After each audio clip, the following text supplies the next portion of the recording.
try to define photography. I mean, it comes from the Greek. It means writing with light, the word itself.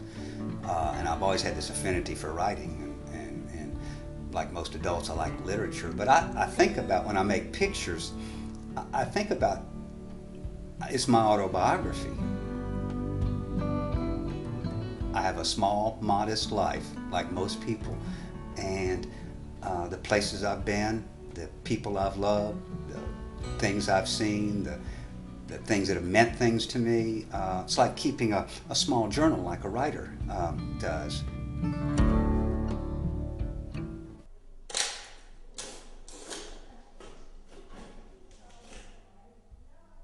When I come to a new place and I have the possibility of being overstimulated, which certainly happens in a place like this, I try to settle down. I tell myself I'm looking for one square block or meter or yard of reality. And I always look for light. A lot of times I look for symbolism, be it subtle or be it more overt, in the background. For instance, in my photograph Fireflies, these little boys wouldn't hold still. They're in a swamp with a jar of fireflies. And I focus only on the magnolia in the background.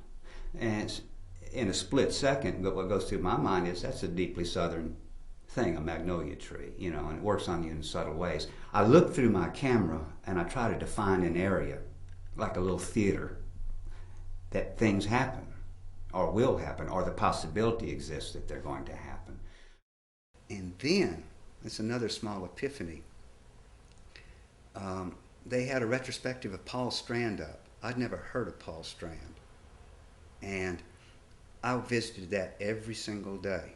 I was just knocked on my, I was knocked out. Because he toned his prints heavily. I'd never heard of toning. At least I wasn't aware of it at that point. And I could see these colors that I'd never seen. And he printed dark. And I loved that. But what really got me was he used such a wide variety of subject matter. And there was such an innate, humane respect, it appeared to me as a young man, for what he was making images of. I loved that work. I just loved that work. I loved it in all its imperfectness. Ansel Adams was perfect. And he was very influential to men and women of my generation, raised the bar. But they were perfect. Strand was different, you know.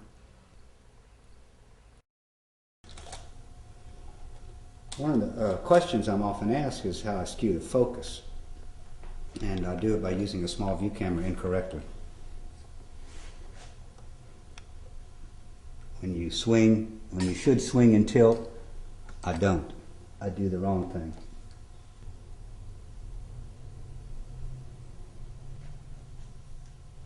You have to use a tripod.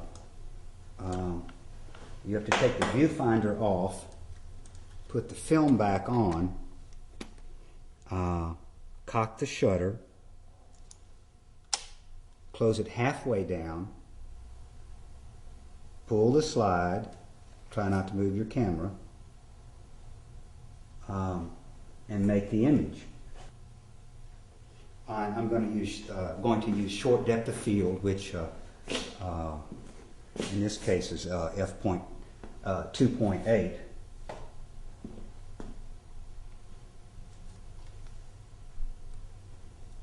Because again, I like a blur in the background rather than sharpness. And